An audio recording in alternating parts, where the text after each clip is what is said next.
अस्सलाम वालेकुम व्यूवर्स। तो कैसे हैं आप सब? उम्मीद करती हूँ आप सब ठीक होंगे। तो जी जनाब, आज हम बनाने जा रहे हैं। तो आज हम क्या बनाने जा रहे हैं वो आपको बताएंगे मिनाल।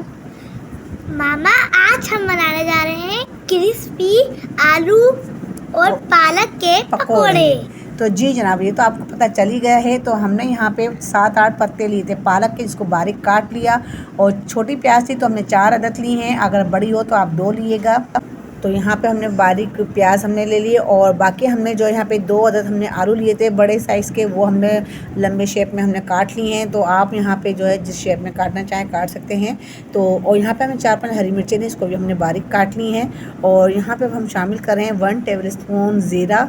और यहाँ पे अब शामिल कर रहे हैं आधा टेबल स्पून हम ले रहे हैं नमक। तो नमक आप हस्ब ज़रूरत भी ले सकते हैं अपने टेस्ट के हिसाब से। तो यहाँ 2 टेबल स्पून मैंने लिया है क्रश धनिया, साबुत धनिया।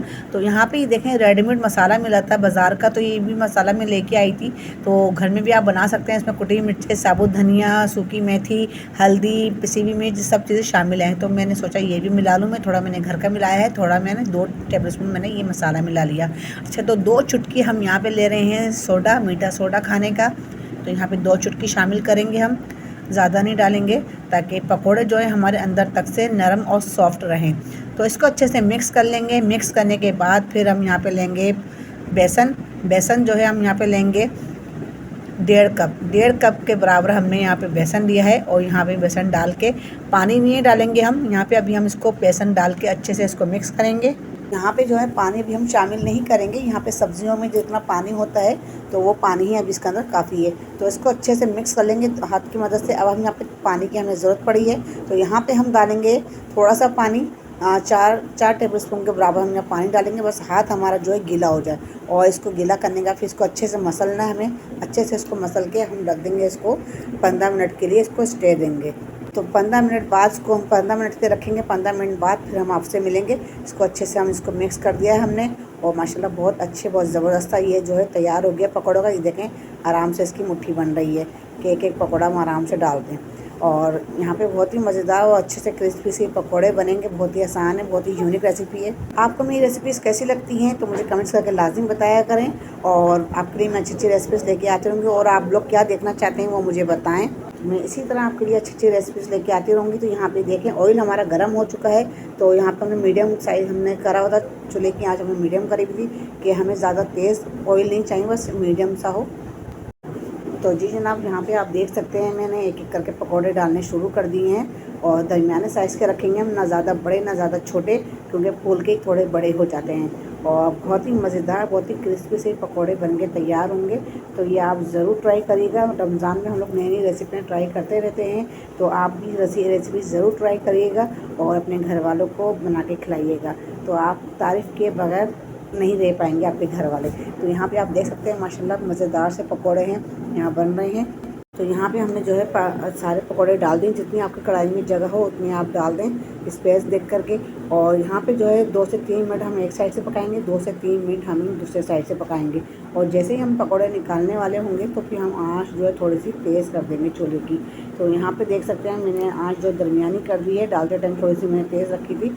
और माशाल्लाह सुभान अल्लाह, बहुत ही ज़बरदस्त और बहुत ही क्रिस्पी से पकोड़े बन रहे हैं। तो अब इसको हम पलट लेंगे। 3 मिनट जो है अच्छे से जो है पक चुके हैं। कलर इसका देखें गोल्डन कलर इसका आ चुका है।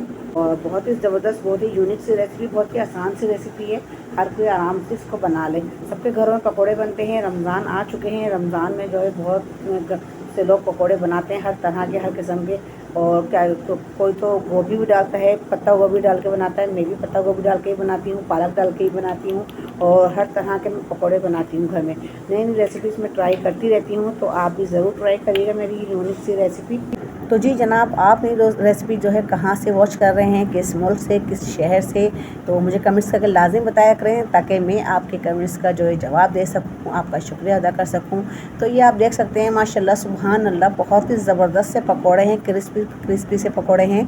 तो मेरे घर वालों को तो बहुत ही पसंद है मेरे हाथ के पकोड़े। तो आप अगर चाहते हैं ये पकोड़े खाना, तो आप जो है इस रेसिपी को ज़रूर ट्राई करें, और आगे जो है अपने दोस्तों में, अपने रिश्तेदारों में आगे शेयर भी कर दिया करें, ताकि आपके साथ साथ दूसरों का भी भला हो सके। तो यहाँ पे जो है मैं और पकौड़े जो है मैं अच्छे से यहाँ पे ऑयल निकाल लूँगी, क्योंकि ऑयल जो है बिल्कुल भी नहीं रहना चाहिए। तो ऑयल जब पकौड़ा निकालते वक्त आँच थोड़ी सी तेज़ कर लूँगी, ताकि जितना भी इसके अंदर ऑयल है सारा रिलीज़ हो जाए। तो यहाँ पे सब पकौड़े में निकाल के इसको अच्छे से मैं छान के निकालूँगी, ताकि ऑयल जो है इसमें पकौड़े में ना आए। तो यहाँ पे जो है सारे क्रिस्पी से पकौड़े हमने निकाल लिए हैं। और हमें जो है ज़्यादा डार्क कलर नहीं करना है इसका, हमें कलर इसका लाइट ही रखना है, क्योंकि अंदर से जो हमने इसको अच्छी तरह पका लिया है, अब हमें मज़ीद पकाने की ज़रूरत नहीं है। और बहुत ही मज़ेदार से पकौड़े बन के देखें तैयार हो चुके हैं। तो आप मेरी और कौन सी मुझसे रेसिपी बनवाना चाहते हैं, क्या आप देखना चाहते हैं, क्या कौन सी रेसिपी आपको अच्छी लगती है जो आप बनवाना चाहते हैं, तो आप मुझे कमेंट्स करके लाजमी बताएं, ताकि मैं आपके लिए और भी अच्छी रेसिपीज़ लेके आती रहूं। तो जी जनाब, यहाँ पे आप देख सकते हैं क्रिस्पी से पकोड़े, बहुत ही मज़ेदार से पकोड़े बन के तैयार हो गए हैं। अब हम करते हैं डिश आउट। तो यहाँ पे देख सकते हैं माशाल्लाह रेड कलर की चटनी, जिसकी रेसिपी मैंने आपके साथ शेयर भी की है, तो इसके साथ जो हमने पकोड़े रखे हैं। तो जी मिनाल, आप क्या कहेंगी? मैं कहना चाहूँगी कि मामा ने पकोड़े सो क्यूट और वाओ यमी बहुत अच्छे बनाए। तो जी मिनाल को मेरे हाथ के पकोड़े बहुत पसंद हैं, तो इसलिए मिनाल ने कहा मैं भी कमेंट्स करूँगी आपके साथ लाइव। तो जी जनाब, फिर मिलते हैं अगली रेसिपी के साथ। तब तक हिना को इजाज़त दिए, दुआ में याद रखिए। अल्लाह हाफिज़।